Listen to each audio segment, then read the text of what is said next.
Hi everyone and welcome to a new tutorial. I will be using the 25 centimeter geode mold from Moldsandshapes again today to create a bowl. This time I want to combine the lace effect with the dragon scale effect. The colors are inspired by sunflowers, so for the lace effect I combined yellow, orange and white paste. I added the white paste because it gives the best lace effect, because the other colors are sometimes too thin to get a nice droplet effect. I will use gold mica powder for the dragon scale in the center. This is the Pharaoh gold from Demolding. It's more orange gold, I would say.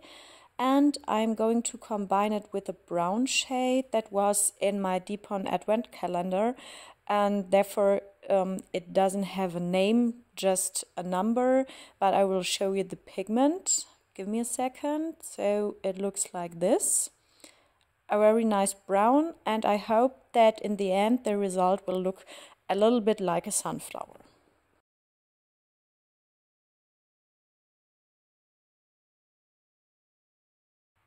The first step is to pour the yellow-orange for the lace effect, and to do this I pour a line of resin around the edge of the mold, and then I will pour the clear resin.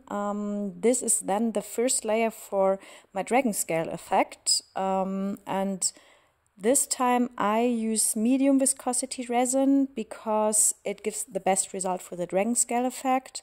The lace effect also works with it, but it rarely produces real drops that sink to the bottom of the mold, because the resin makes the pigments float very stably. So I will get more some kind of striations and no real droplets. I think it could be possible to pour the clear resin first and then draw the line at the edge of the mold with pigment and then pour the dragon scale. I've seen that some people like to pour color onto the clear resin for the lace effect, which you can of course theoretically do later as well. But I usually first pour the colored layer or the colored line and then pour my clear resin for the lace effect, because this works best for me.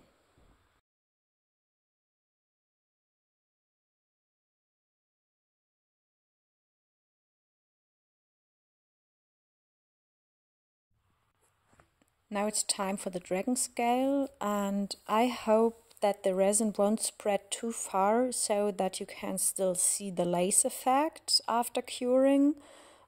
So my first layer is gold, then I will pour a little bit of the brown, again a little bit of the clear resin to promote the crackling, a little bit of the brown again, and then gold, and then I have to wait 24 hours, and I hope that this is going to work because I've never done this combination of these two techniques before and I have no idea what will happen. So yeah, fingers crossed. And I think the most critical part is the dragon scale effect, because I think the lace effect will work nicely because you can already see that the yellow resin at the edge of the mold is pulling to the middle part, to the center, and I think this is going to work, but with the dragon scale I have no idea.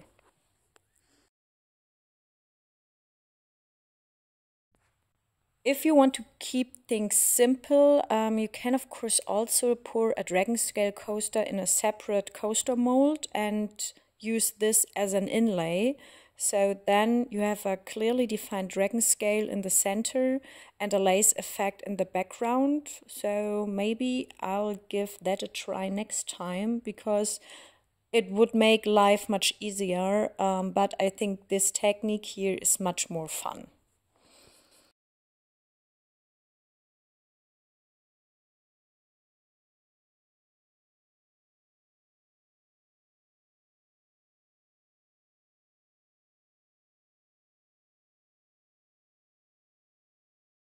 a little bit of clear resin as a last layer, and then I have to wait 24 hours and I will be back for demolding.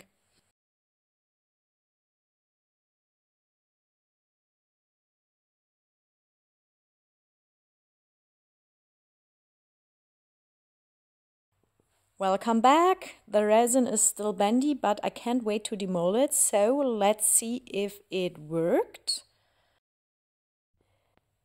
Yes, the lace effect has worked very well. As mentioned, no droplets, but nice striation.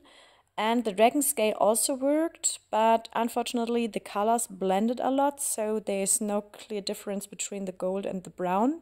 But I think it's a nice result anyway. So I think it has a bit of a sunflower, even if the center has become very large. So I'll bend it to make a bowl and show you the result at the end. And I hope you enjoyed this little tutorial and that you'll be back next time. Take care everyone and bye bye.